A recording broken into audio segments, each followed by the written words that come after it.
తూర్పుగోదావరి జిల్లా కోరుకొండ మండలం దోసకాయపల్లి గ్రామంలో గత ఆదివారం నాడు అయితే అలాగే పిల్లి ఆనంద్ అనే యువకుడిని అయితే అతి దారుణంగా కత్తితో నరికినటువంటి ఘటన అందరూ కూడా తెలిసిందే. ఈ నేపథ్యంలో దగ్గర బంధువై ఈ యొక్క ఘాతకాన్ని ఒడిగట్టిన నేపథ్యంలోనే అలాగే ఈ యొక్క సంఘటనపై అయితే ఇప్పటికే అతనైతే అదుపులో తీసుకుని కేసు నమోదు చేసి ఓ పక్కనైతే దర్యాప్తు అయితే కొనసాగిస్తున్నారు. ఈ కేసుపై ప్రధానంగా చూసుకుంటే దగ్గర బంధువే రాజ్ కమల్ అనే ఒక వ్యక్తి వరుసకి బావమర్ది అవుతాడు. అతనే ఈ ఘాతకాన్ని ఒడిగట్టడంతో ఈ కేసుపై అనేక అనుమానాలు అయితే తలెత్తుతున్న పరిస్థితి ప్రధానంగా ఉందని చెప్పాలి. అలాగే పిల్లి ఆనంద్ చూసుకుంటే అతను వృత్తిరీత్యా కూడా అతను మేదర పని చేసుకుంటూ ఒక మటన్ కొట్టు కూడా నిర్వహించుకుంటున్నాడు. ఈ నేపథ్యంలోనే తన కొన్నాళ్ళ క్రితమే తనకైతే ప్రేమ వివాహం జరిగినటువంటి పరిస్థితి ఉంది. ఈ నేపథ్యంలో అతను ఆ స్వస్థాలను చూసుకుంటే కెల్లంపూడి గ్రామం కూడా చెప్పుకొస్తున్నారు. అతను ఆ ఎన్నాళ్ళ క్రితం ఈ విధంగా పెళ్ళి అయింది. అతను ఇక్కడ నుంచి కెల్లంపూడి నుంచి ఆ యొక్క దోసకాయపల్లి గ్రామంలో ఎందుకుంటున్నారు అనేది కూడా మరిన్ని విషయాలు తెలుసుకుందాం. ఇక్కడ కుటుంబ సభ్యులైతే కెల్లంపూడిలో తన నివాసం వద్ద ఏదైతే పిల్లి ఆనంద్ నివాసం వద్ద ఉన్నా ఇక్కడే కుటుంబ సభ్యులందరూ కూడా కన్నీరు మున్నీరుగా విలిపిస్తున్నారు. అలాగే జరిగినటువంటి ఘటనపై అసలు ఏ విధంగా జరిగిందనేది కూడా ఒక క్లారిటీ కూడా లేకపోవడంతో వీళ్ళంతా కూడా గత 3 రోజుల నుంచి కూడా ఈ కుటుంబ సభ్యులు శోక సందర్భంలో మునిగిపోయినటువంటి పరిస్థితి ఉంది. పిల్లి ఆనంద్ అలాగే ఇప్పటికీ అతనికైతే వివాహమై ప్రేమ వివాహమై 7 సంవత్సరాలు అయినట్టుగా చెప్పుకొస్తున్నారు. అలాగే 2 కుమారులు కూడా ఉన్నారు.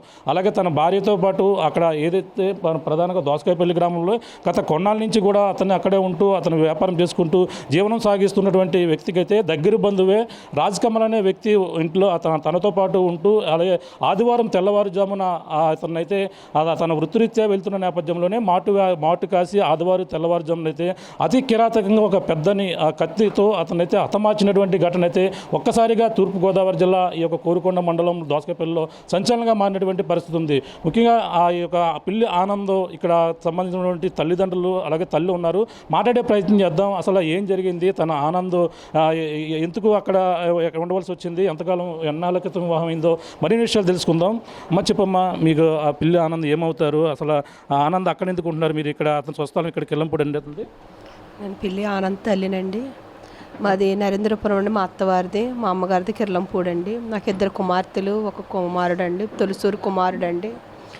అయితే నా కుమార్తెలు ఇద్దరికి వివాహం చేసిన తర్వాత నా కుమారునితో నేను అక్కడ ఉండేదాన్ని అండి. నా భర్త కొంచెం కుటుంబం వచ్చే బాధ్యత కలిగిన వ్యక్తి కాదండి. కుమారుడే నాకు అన్ని విషయాల్లో సహకారిగా ఉండేవాడండి. చిన్నప్పటి నుంచి కష్టజీవండి. ఏమొచ్చినా బిడ్డ విషయంలో మేము సంతోషించేవాళ్ళమండి. నాకు సహకారంగా ఉండేవాడు. తర్వాత అక్కడ నరేంద్రపురం ఉంటుండగానే మేము నా పరిస్థితుల రీత్యా కిర్లంపూడి కాపురం వస్తామండి. అయితే ఇక్కడ ఉంటాను, నా తమ్ముళ్ళు ఉన్నారు, అమ్మాయిలు ఉన్నారు. ఇక్కడికి వచ్చేసాం. ఇక్కడి నుంచి ఉంటుండగా నా అమ్మాయిని ఎప్పుడు లవ్ చేశాడో మాకు తెలియదండి. మేము పెళ్లి సంబంధాలు చూస్తున్నాము, మ్యారేజ్ ఫిక్స్ చేసుకుందాము అన్న సమయంలో ఈ అబ్బాయి ఇంట్లోంచి ఫంక్షన్ అవుతుందండి. ఆ ఫంక్షన్లో ఉండగా ఇంట్లోంచి వెళ్ళిపోయాడండి. ఎక్కడికి వెళ్ళిపోయాడు, ఏమైందండి మాకు 2 డేస్ వరకు తెలియలేదండి. 2017లో జరిగిందండి. అయితే మేము ఎత్తుక్కున్నప్పుడు అక్కడ కొంచెం దోసకాయపల్లిలో ఉన్న కొంతమంది ద్వారా మీ అబ్బాయి ప్రేమించి పెళ్లి చేసుకున్నాడు, ఎక్కడో దాసేశారు, ఇలాగా ఎస్సీపేటలో అమ్మాయి అని అక్కడ కొంతమందికి మాకు తెలుసున్న వాళ్ళ ద్వారా ఎంక్వైరీ అలా చేస్తే తెలిసిందండి. తర్వాత మేము వెళ్ళి అడిగితే మైనార్టీ తీరింది, మేము ఎస్సీ ఎస్టీ కేసులు పెడతాము అని గొడవలు పెడతారని మేము మామూలుగా పెద్దల ద్వారా వెళ్ళాం. కానీ మేము వాళ్ళు మా మాట వినలేదండి. తర్వాత నా కుమారుడు ఎలా వచ్చాడో 2-3 సార్లు అక్కడి నుంచి తప్పించుకుని వచ్చాడండి. వచ్చినప్పుడు మేము ఇంట్లో ఉంచుకోవాలని చాలా ప్రయత్నం చేసాం. వచ్చి 4 రోజులు ఉండేవాడండి. మళ్ళీ ఏమైందో మళ్ళీ వెళ్ళిపోయేవాడండి. అలాగా ఒక 6 నెలలు పడ్డామండి. కింద మీద పడిన తర్వాత 6 నెలల తర్వాత ఇంకెళ్ళిపోయి ఉండిపోయాడండి. ఫోన్లో వెళ్ళిపోని ఎక్కడున్న మా బిడ్డే కదా అని ఊరుకున్నాను. ఇలా నలుగురున్న సమయంలో నా బిడ్డను నేను వదులుకోలేక నేనే తగ్గించుకొని ఆ బిడ్డని తీసుకొచ్చుకుని ఇంట్లో పెట్టుకుందామని వాళ్ళ కులపెద్దల ద్వారా మేము మాట్లాడి కుమారుని తీసుకొచ్చి ఇంట్లో పెట్టుకున్నప్పుడు ఒక 2 రోజులు 10 రోజులు ఉన్నారండి ఇంట్లోని. ఇలాగ నా చిన్న కుమార్తె ముంబైలో ఉంటుందండి. కుమార్తెను చూడ్డాకని నా తమ్ముళ్ళు మేము అందరం వెళ్ళామండి. వెళ్ళినప్పుడు నైట్ 2 గంటలకి ఒక వ్యాన్ ఒకటి తీసుకొచ్చి తన తమ్ముళ్ళు పిలిపించుకుని వెళ్ళిపోయారండి. వెళ్ళిపోయినప్పుడు మాకు ఇంటి దగ్గర ఫోన్ చేస్తున్నానండి, వీళ్ళిద్దరు ఫోన్లే తీయట్లేదు. పెళ్ళైన ఒక 6 నెలల తర్వాత అండి వచ్చి 10 రోజులు ఉన్నారు, అక్కడ నుంచి వెళ్ళిపోయారండి. అప్పుడు చేశారా, వాళ్ళు ముందే ప్రేమ చేసుకున్నారా? వాళ్ళే పారిపోయండి. వాళ్ళ అమ్మాయి తల్లిదండ్రులు వాళ్ళు చేశారండి. ఈ వివాహం గట్ట మాకు ఏమీ తెలియదండి. వాడు వచ్చేస్తానంటే మేము తీసుకొచ్చుకున్న వాళ్ళ ద్వారా మా అమ్మాయిని పంపించారు. ఈ అమ్మాయి ఇక్కడ కూడా ఉండలేదండి, వెళ్ళిపోయిందండి. వెళ్ళిపోతే ఒక 6 నెలలు ఊరుకున్నాను. మళ్ళీ నా కొడుకు మనసాక నేనే ఫోన్ చేసుకుని మాట్లాడుకుని ఇంకా నేను తగ్గించుకొని కుమార్ని తీసుకొచ్చి ఇంట్లో పెట్టుకుందామని, కుమార్ని ఈ అమ్మాయి ఉండలేదని ఇంకా మేము సర్ది చెప్పుకొని వాళ్ళు ఎక్కడైతే ఉన్నాడో క్షేమంగా ఉన్నాడు అన్నాడండి. ఈ 2-3 సంవత్సరాల్లో 2 పిల్లలు పుట్టారండి. రెండో బాబు పుట్టిన తర్వాత నీకు పిల్లలు పుట్టారు కదరా, ఎంతకాలం అక్కడ ఉంటావు, మనకి ఇల్లు ఉంది కదా నరేంద్రపురాన్ని, అక్కడ ఉండని ఆ ఇల్లు అంతా పెయింట్లు వేయించుకుని అక్కడ ఉన్నప్పుడు మేము మా అమ్మాయిలు నేను వెళ్ళి అక్కడ కావాల్సిన ఏర్పాట్లు చేసి ఆ రోజు ఉండి వచ్చేసామండి. తర్వాత 2 రోజుల తర్వాత మళ్ళీ ఆ ఇంట్లో కూడా ఉండలేదండి. దెయ్యాలు ఉన్నాయి ఇంట్లో, మేము ఉండలేకపోతున్నామని చెప్పకుండా ఖాళీ చేయించి వెళ్ళిపోయారండి. సరే వెళ్ళిపోని అని ఇంక మేము సర్దుకుని ఎక్కడున్నా బాగుంటే చాలు అనుకుని మేము ఇన్ని సంవత్సరాలు ఊరుకున్నామండి. ఎప్పుడన్నా చూడాలంటే తనే వచ్చేవాడండి. వాళ్ళ ఇంటికి కానీ నాకు వాళ్ళ తల్లిదండ్రులు కానీ వాళ్ళ బంధువులు నాకు ఎవరూ తెలియదండి. నా కుమారుడు తన భార్య బిడ్డలే తెలుసండి నాకు. మా ఇంటికి వచ్చేవారండి, మంచి సెట్లకు వచ్చేవారు, కథాకార్యాలకు వచ్చేవారు. దేనికైనా వచ్చినా ఒక రోజు ఉండేవారండి, 2వ రోజు నుంచి తీసుకెళ్ళిపోయేదండి, ఉండనిచ్చేది కాదండి. మా రక్త సంబంధులను ఎవరిని సరిగ్గా మాట్లాడనివ్వదండి. తన పద్ధతే తన తీరే కావాలనుకుంటుంది. ఇంక మేము గొడవలు గట్టు పెట్టుకోకూడదు, నా కుమారుడు మాట్లాడితే చాలనే ప్రతి విషయంలో నేనే తగ్గి మాట్లాడేదానండి. నాతో 3 నెలలుగా ఫోన్ మాట్లాడలేదండి, ఫోన్ మాట్లాడతలేదండి. నేను చాలా వేదన బాధపడ్డా. నేను 3 నెలలు పెట్టి అనిపిస్తానండి. వాడు ఫోన్ చేసినా తీసేవాడు కదా. నా బంధువులు కొంతమంది చెప్పారు, మీ అమ్మ ఏడుస్తుంది, మీ నాన్న చూస్తే వదిలేసి వెళ్ళిపోయాడు, మీ అమ్మకు ఫోన్ చేయన్నా చేయలేదండి. నా దుఃఖాన్ని ఆపుకోలేక అక్కడ స్థానిక దైవజనులకు ఫోన్ చేసి చెప్పానండి. మీరు పాస్టర్ గారు కదండి, తల్లిని ప్రేమించి పెళ్లి చేసుకుంటే తల్లిని కుటుంబాన్ని వదిలేనే లేదు కదండి, వాక్యం వచ్చి చెప్పదు కదా, అందరినీ ప్రేమించాలా, పెళ్ళిని చేసుకున్న భార్యతో పాటు తల్లిని కూడా చూడాలి కదండి. అంటే తప్పమ్మ, మేము ఎవరు అలా చెప్పమని ఆనందకు చెప్పి ఫోన్ చేయించారండి. నాతో ముందు మంగళవారమే మాట్లాడాడండి. మాట్లాడి కొన్ని విషయాలు చెప్పాడండి. కొంత బాధపడ్డాడు. ఇంట్లో ప్రవర్తన బాగాలేదు, తన ప్రవర్తన వల్ల నాకు ఇబ్బందికరంగా ఉంది, దాని దూర బంధువు అంట తీసుకొచ్చి పెట్టుకుంది, తన వల్ల నాకు కొన్ని ప్రాబ్లమ్స్ వస్తున్నాయని కొంచెం చెప్పలేనట్టు చెప్పాడండి. ఆ మర్నాడు 26వ తారీఖున బుధవారం రాజనగరాన్ని మా బంధువుల పెళ్ళి ఉందండి. అమ్మ పెళ్ళికి రా అన్నాడండి. నేను రాను, నా మనసు బాగాలేదంటే బతిమాలాడండి రమ్మని. నా కుమారుడు బతిమాలడం వల్ల పెళ్ళికి వెళ్ళానండి. అదేనండి ఆ పెళ్ళిలోనే నా కుమారుని చూసుకోవడం, మాట్లాడడం, తనకు బాగా చెప్పుకున్నాడండి. కొన్ని విషయాలు నాతో చెప్పుచుండగా నా పెద్ద తమ్ముడు కూడా వచ్చాడండి, నా పెద్ద కుమార్తె కూడా వచ్చింది. నేను మాట్లాడి ఎందుకురా ఇలా ఉన్నావంటే ముఖం బాగాలేదండి, బెంగగా ఉన్నాడు, నీరసంగా అనిపించాడు, ఎప్పుడు యాక్టివ్గా ఉండేవాడు, ఒంటి నిండా బంగారం వేసుకుని రాజులాగే ఉండేవాడండి. ఏమీ లేదు ఏ బాబు అంటే, ఏం లేదమ్మా అని ఏదో తప్పించుకున్నట్టు మాట్లాడతాను మేనమామతో చెప్పాడండి.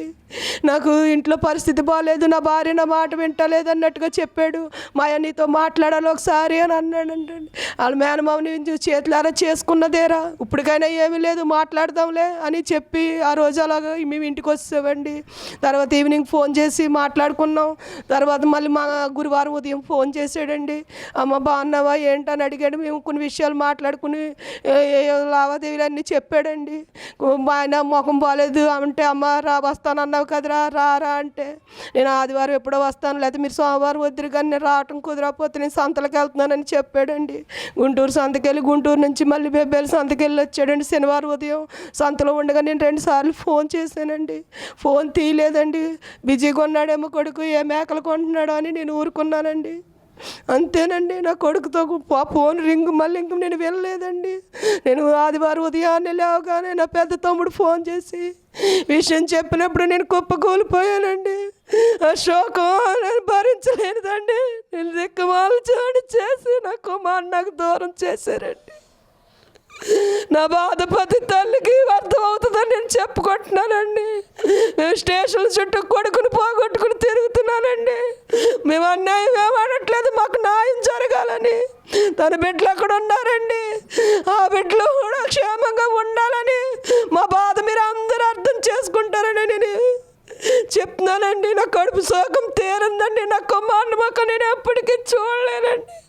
నా కొడుకేమి జులై వాడు బేవర్స్ వాడు కాదండి. పిలిచి ఆశ్రయం ఇచ్చి అన్నం పెట్టాడండి.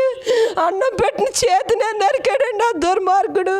దానికి కారణమైన వాళ్ళు ఎవరైనా కానీ, దానికి చెయ్యి అందించిన వాళ్ళు ఎవరైనా కానీ నాకు న్యాయం చేస్తారండి. మీ మీడియా వాళ్ళందరూ నాకు సహకారం చేస్తారండి. నా బిడ్డకి నాకు న్యాయం జరిగే వరకు మీరందరూ నాకు తోడుగా ఉంటారని నేను కోరుకుంటున్నానండి. ఇప్పుడు మీకు ఎవరో ఈ ఘాతకాన్ని ఒడిగట్టారని మీకు ప్రధానంగా తెలుస్తుంది. ఆ ఇంట్లో ఉన్న వ్యక్తి ఆ అమ్మాయికి ఏమవుతారండి? దాని దూర బంధువు అని చెప్తుందండి.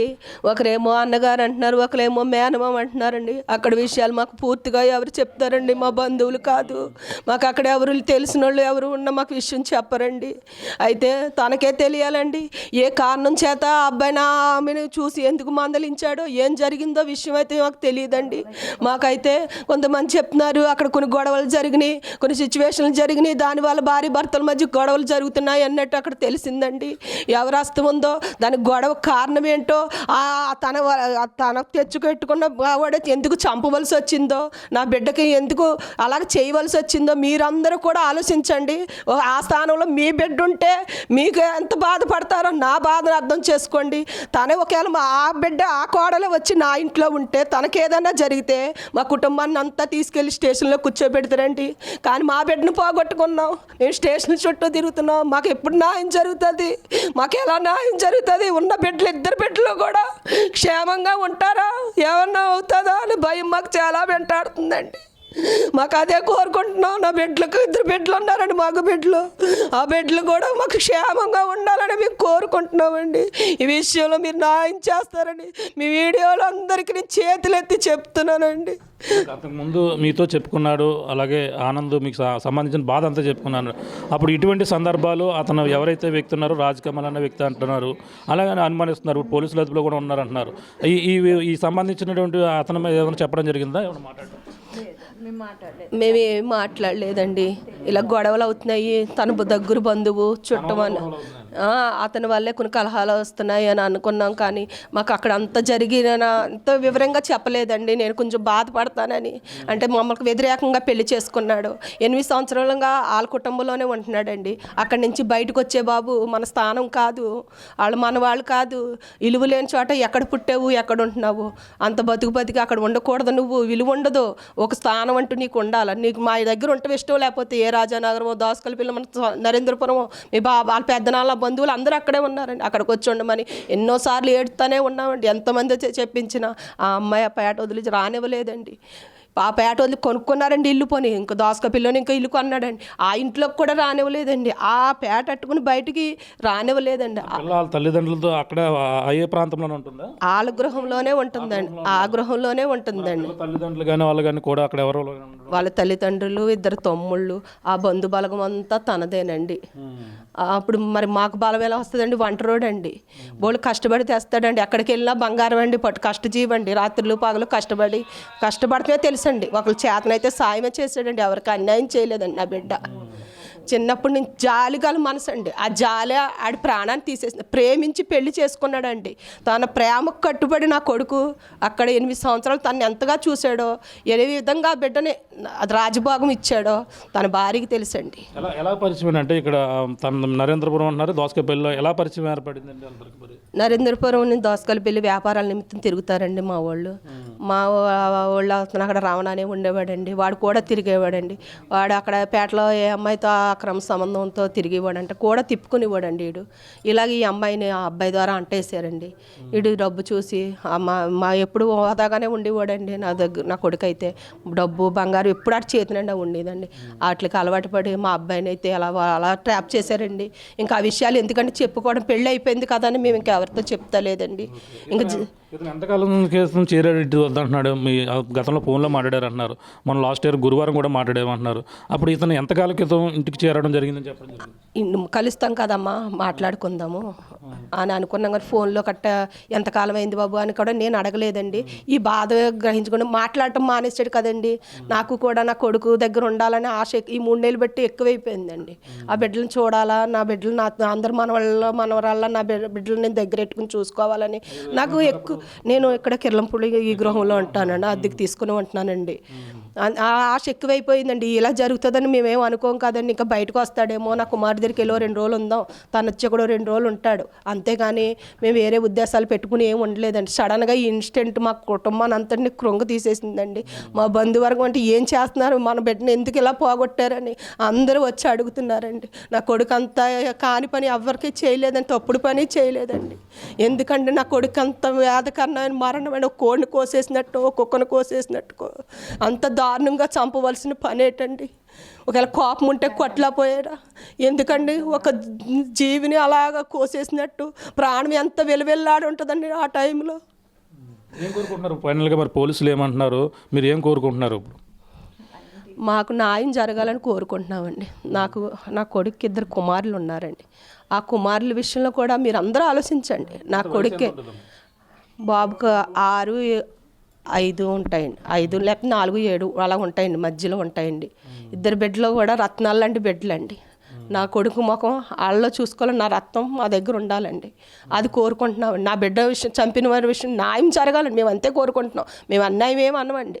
నా బిడ్డల విషయంలో న్యాయం జరగాలండి, ఉన్న బిడ్డలకు కూడా న్యాయం జరగాలండి. ఇప్పుడు అక్కడ ఉన్న పరిస్థితులను బట్టి అప్పుడు చూస్తున్నారు ఎంత భయంకరంగా ఉన్నాయండి. బిడ్డలు తల్లే చంపేస్తుంది, తండ్రే చంపేస్తున్నాడు. ఎందుకంటే ఇంత భయంకరంగా ఉన్న లోకంలో ఆ తండ్రి లేడండి. ఏంటండి కాపుదల ఆ బిడ్డలకే? ఆ బిడ్డల పరిస్థితి ఏంటండి? అక్కడే ఇప్పుడు ఈ అమ్మాయికి వచ్చిన వ్యక్తి వరుసగా సోదరుడే అని అంటున్నారు. మరి అది ఎంతవరకు వాస్తవం ఉందని ఎవరు కూడా చెప్తలేదా? కనీసం ఇప్పుడు దాకా తెలిసింది లేదండి. కొంతమంది మాకు వాస్తవాలు తెలవండి. అట అంటే అలకెత్తనామండి. ఆ ఎంక్వైరీలోనే ఇవన్నీ తేలాలండి. ఏమవుతారు? మానందకి ఏమవుతారు? అమ్మమ్మనండి. అమ్మమ్మని అయితే అండి ప్రతి మాట నాతో కూడా మాట్లాడేవాడండి. అలాంటిది ఇదిగోండి పాప చెప్పినట్టు 3 నెలల నుంచి సరిగ్గా మాట్లాడకపోతే నాకే ఒకనాడు దోశ నేను ఫోన్ చేసి ఏడ్చానండి. ఫోన్ చెయ్యురా, అక్క చెల్లెలకి తల్లికి చెయ్యు, ఏంట్రా బోళ్ళు కష్టపడుతున్నా, బోళ్ళు చేసుకుంటున్నా, బోళ్ళు అమర్చుకుంటున్నా, ఓ 10 రూపాయలు కూర, ఓ 10 రూపాయలు ఖర్చులకి ఇస్తే వాళ్ళు బతుకుతారు కదరా, వాళ్ళు ఏడుపుకు చల్లారుతుంది. పోనీ అమ్మ తిన్నారా ఉన్నారా అంటే అంటాడు, నీ బాబు చూస్తే ఊరెట్టాడు, ఎక్కడ ఉన్నాడు ఆజాపాజా లేదు, ఎందుకు ఏడుపు? 3 అండి. అలాగని అంటే లేదమ్మమ్మ వస్తాను అన్నీ కొనిస్తాను అమ్మకి అనేసి చెప్పాడండి. కొంచెం శోధనగా ఉందే అన్నాడు. శోధన అంటే మాకు సంసారంలో ఏ ఉన్నాయనుకుంటాం, కానీ అవి ఏదన్నది మేము పూర్తిగా క్లారిటీ ఇవ్వలేమండి. ఎందుకంటే మేము చూడలేదండి. అట అన్నమాట ఆడు ఎలసిన కానిసి ఉన్నాడు, ఆ ఇంట్లో కాకేసి పెట్టుకుంది ఆవిడే. పోలే కొంచెం అన్నం నాకు కలిగింది, దేవుడు నాకు ఇచ్చాడు, ఆడికి ఉండి అని ఈ బట్టలు ఇచ్చి ఖర్చులకి ఇచ్చి ఆడికి టిఫిన్ ఎట్టి భోజనాలు ఎట్టి వాళ్ళ మధ్యన పడకేసుకుని చేస్తే తర్వాత అప్పుడు అంటున్నారు నిన్నటిదాకా అన్నగారు అన్నారండి. అలా పిల్ల తల్లి కూడా మాకు ఆడ ఎవడో కూడా మాకు తెలదని నిన్న ఏడుపులు ఏడిచిందండి. ఇక్కడికి వచ్చారండి వాళ్ళు కూడా. ఆనంద సంబంధం అంత్యక్రియలను ఇక్కడ జరిపించారండి, ఇక్కడ తీసుకొచ్చుకున్నామండి. మరి ఎందుకండి మంచి పుట్టుకు పుట్టి పేటలో వద్దురా, ఇలువ లేని చోట బతకొద్దురా అని ఎన్నిసార్లు ఏడ్చామండి, వినలేదు మాట. మళ్ళీ అక్కడికి వెళ్ళిపోయేవాడండి. ఒరే నీకు ఇలువ పెరగాలన్నా, మాకు కుల కష్టాలు ఉన్నాయండి, కులంలో కొన్ని గొడవలకు కూడా అవనియండి వాడు మా అన్నయ్య. అయినా మేము కులాన్ని కూడా లెక్క చేయకుండా మనముడే కావాలి, నా మేనోళ్ళే కావాలి, నా అక్కే కావాలి, నా కొడుకులు మా కులంతో వాదమాడి తెచ్చుకొని ఒంట్లో పెట్టుకున్నాము, ఉండలేదండి. ఇంట్లో పెట్టుకున్నాము, ఉండలేదండి, ఉండవలేదండి. ఆ అమ్మాయి వాడు ఉందా అన్న ఉండవలేదండి. కష్టజీవండి, కష్టపడే సంపాదించుకున్నాడండి. కొంచెం బంగారం కొద్ది డబ్బు మా దగ్గర నుంచి అట్టుకుపోయినా వెళ్ళేటప్పుడు అది కూడా ఆడి కష్టమే అండి. ఎందుకంటే తండ్రి సంపాదించింది ఏం కాదండి. పిల్లోడంటే వజ్రం అండి. పిల్లోడంటే ఎలాంటోడో ఇంక వరిల్లో నందిరపురం కానీ దాసకాయ పిల్లి కానండి ఇంకవరి చేస్తే ఆ పేటలోకి వెళ్ళి ఇంకవరి చెయ్యండి, అన్నీ తెలుస్తాయి. వాళ్ళ అమ్మ ఇక్కడికి వచ్చిందంటున్నారు అంత్యక్రియల టైంలో, ఏమని చెప్పిందండి వాళ్ళ అమ్మ? అది ఏడుపులా అంటుందండి. ఆడెవడో మా బంధువు కాదు, ఆడెవడో మాకు తెలదో, నా పెద్ద కొడుకులా మమ్మల్ని కుటుంబాన్ని పోషించావు, మా పెద్ద కొడుకులాగా మమ్మల్ని అందరిని ఆదరించావు, నా కొడుకుని నేను పోగొట్టుకున్నాను, నా కుటుంబంలో మాకు శిక్ష పెట్టాడని వాళ్ళ అమ్మ ఏడుతుంటే ఏడుపులో విన్నామండి. అంత మునిపైతే ఆ పిల్లేమో రాజమండ్రిలో ఏమని చెప్పిందండి, వాళ్ళు ఆలబెట్టి ఉన్నాడని చెప్పిందండి. వాళ్ళు కూడా వచ్చిన వాళ్ళు అయితే 7 నెలలు పెట్టి ఉన్నారు ఒకళ్ళు అన్నారండి. ఎలసిన కానించి ఉన్నారని ఎవరి మాట నమ్ముతామండి? మాకైతే మేము చూడలేని ఆ అమ్మాయిని మేము నిందించలేదండి. అది పాపమా పుణ్యమా మంచా చెడ్డదన్నది ఆ దేవుడు చూస్తున్నాడండి. ఇప్పుడు సీఏ గారు మేము అన్నీ ఎంక్వైరీ చేస్తామమ్మా, అన్నీ చేసి మీకు కార్డు చూపిస్తాం. మేము ఇంకా ఎంక్వైరీలోకి వెళ్ళలేదు, ఇంట్రాగేట్ చేయాలి. మీరు చెప్పినంతలో మేము ఆ అమ్మాయిని అన్యాయంగా అరెస్ట్ చేయమనలేదండి. మాకు న్యాయమే కావాలండి, మాకు న్యాయమే జరిగించండి అయ్యా, మీకు నమస్కారం అని ఆయన అంటం జరిగిందండి. నిన్న వెళ్ళి మొన్న కూడా అదే మాట అన్నామండి. మేము చేస్తామన్నారండి, అంత అయ్యండి. ఇంకా ఆ తర్వాత ఇప్పుడు అలా భార్య మరి ఇక్కడ వెంటనే వెళ్ళిపోయింది, ఇక్కడ ఉంది అప్పుడు ఉంటాను అన్నదండి. నేనే అన్నానండి కాకేసి వాళ్ళు అడిగితే, బాబు మేము బిడ్డను బాగొట్టుకుని ఉన్నాం, ఎవరో వస్తారు పలకరించినాకే ఏదో చెప్పుకుంటాం, అదిగో నన్ను తిడుతున్నారని మీకు ఫోన్ చేసి చెప్తుంది. మరి క్యాస్ట్ని బట్టి కూడా మాట్లాడాలి, అదే బీసీలు అనుకోండి సరిపెట్టుకుంటాండి ఒకరు మేము. మరి వేరే వాళ్ళతో మా ఉండలేక ఏదో చెప్తుంది, నన్ను కొట్టేశారు, నన్ను ఇలాగన్నారు, లేకపోతే నన్ను తిడుతున్నారు, కూర్చోండబెట్టి తిడుతున్నారు అంటది. ఇవన్నీ మళ్ళీ మాకు అవసరం అండి, బిడ్డను బాగుంటున్నాం, అవి వాళ్ళ కవర్ చెప్తా, వాళ్ళు తీసుకొద్దరు కానీ అనేసి ఆ బిడ్డలు నట్టుకుని కొంచెం ఏడిచి అవి వచ్చిన వాళ్ళందరికీ భోజనాలు పెట్టించి మా పిల్లలు మేము వాళ్ళని ఇప్పటికొచ్చి పల్లెత్తి మాట అనలేదండి.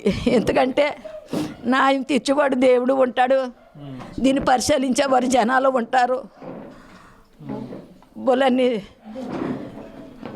ఇది పరిస్థితి. ప్రస్తుతం అయితే కుటుంబ సభ్యులు కన్నీరు మున్నీరుగా విలిపిస్తున్నారు. ప్రధానంగా జరిగినటువంటి ఘటన ఏదైతే ఉందో దోసకాయపల్లిలో ఆదివారం నాడు ఉదయం తెల్లవారితేసరికి ఇవి ఒక మరణ వార్త విన్న నేపథ్యంలో కుటుంబ సభ్యులు మొత్తం ఒక్కసారిగా షాక్కు గురయ్యారు. తను 8 సంవత్సరాల క్రితమే ఈ విధంగా ప్రేమ వివాహం చేసుకుని వెళ్ళిపోయినటువంటి వ్యక్తి ఈ విధంగా జరిగినటువంటి ఘటనపై మొత్తం అంతా కూడా పక్కన వీళ్ళందరూ కూడా కన్నీరు మున్నీరుగా విలిపిస్తున్నటువంటి పరిస్థితి. అలాగే ఆశ్రయం ఇచ్చినటువంటి తప్పుకి ఆ విధంగా అతనే ఈ విధంగా తన కాలయముడై అలాగే తననైతే ఈ విధంగా కత్తితో అతి దారుణంగా చంపి ఇటువంటి ఘటన అయితే ప్రస్తుతం ఎవరు కూడా జీర్ణించుకోలేకపోతున్నటువంటి పరిస్థితి ప్రధానంగా కనపడుతుందని చెప్పాలి. అలాగే తను ఏదైతే తనకు వరుసకి ఏదైతే తన ఆనందకు సంబంధించినటువంటి భార్యకి దూరపు బంధువుగా వచ్చారు, అలాగే ఇంటి దగ్గరే గత కొన్నాళ్ళ నుంచి కూడా ఉంటున్న నేపథ్యంలోనే తన మధ్య ఎదురు మధ్య కూడా గత కొన్నాళ్ళ నుంచి కూడా వివాదాలు అయితే కొనసాగుతున్నాయి.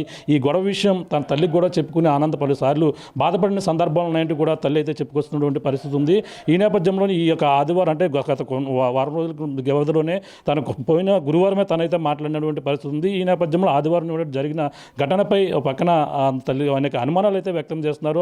ఎందుకు అతన్ని ఈ విధంగా చంపవలసి వచ్చింది, తనైతే ఎక్కడో చోట అందంగా బతుకుతున్నారు, తన పిల్లలు ఎంతో చక్కగా ఉన్నటువంటి పిల్లలతో బతుకుతున్న నేపథ్యంలో వాళ్ళు మన గతంలో జరిగినటువంటి గొడవలు దృష్టిలో పెట్టుకోకుండా తను కూడా వచ్చి ఇంటికాడ ఉండమని కూడా చెప్పిన నేపథ్యంలో తను అదే ప్రాంతంలో ఉంటున్నారు, తన భార్య మాటలు విని అక్కడ ఉంటున్న నేపథ్యంలో ఇప్పుడు ప్రస్తుతం జరిగినటువంటి ఘటనపై అనేక అనుమానాలు అయితే తలెత్తుతున్నాయి. దూరపు బంధుగా వచ్చినటువంటి వ్యక్తి ఈ యొక్క ఘాతకాన్ని ఒడిగట్టిన నేపథ్యంలో అసలు ఏం జరిగింది, అసలు ఈ విధంగా ఎందుకు ఒడిగట్టారు, తనకు నిజంగా దూరపు బంధువా కాదా అనేది కూడా అనేక అనుమానాలు అయితే రేకెత్తుతున్నాయి. ఆనంద్ని ఇంత దారుణంగా నరకడానికి అతనిపై చర్యలు తీసుకోవాలని, అలాగే ఇప్పుడు ఉన్నటువంటి ఇద్దరు పిల్లలు ఎవరైతే ఉన్నారో ఆనంద్కి సంబంధించిన ఇద్దరు పిల్లలను కూడా మాకు అప్పగించాలంటూ కూడా కుటుంబ సభ్యులు అయితే దీనిపై పూర్తి విచారణ చేసి దానికి ఎవరైతే దీనికి సంబంధించినటువంటి బాధ్యులు ఉన్నారో వాళ్ళకి కఠిన శిక్ష పడాలంటూ కూడా కుటుంబ సభ్యులు అయితే కోరుతున్నటువంటి పరిస్థితి ప్రధానంగా ఉంది. ఇక కెల్లంపూడి వద్ద అయితే తన అమ్మమ్మ గారి ఇంటికి వచ్చినటువంటి ఆనంద్ అంటే ఆనంద అమ్మమ్మ గారి ఇంటి వద్దనే అంత్యక్రియలు కూడా నిర్వహించి మొత్తం కుటుంబ సభ్యులు తన లేకపోవడంతో ఈ కన్నీరు మున్నీరుగా విలపిస్తూ వీళ్ళందరూ కూడా ఆ పోలీసులే మాకు న్యాయం చేయాలంటూ కూడా వేడుతున్నటువంటి పరిస్థితి ప్రధానంగా కనపడుతుందని చెప్పాలి. ఇది కూడా తాజా పరిస్థితి. కెమెరా అనిల్తో ప్రకాష్ RTV కెల్లంపూడి నుంచి. చరిత్ర సృష్టించినోడు ఇప్పుడు ఆ చరిత్రని తిరగరాయబోతున్నాడు. అబద్ధాల గోడల్ని బద్దలు కొట్టి నిజాలను రాగా మీ ముందుంచబోతున్నాడు. నిజమైన వార్తల కోసం వెంటనే డౌన్లోడ్ చేసుకోండి రా యాప్ని.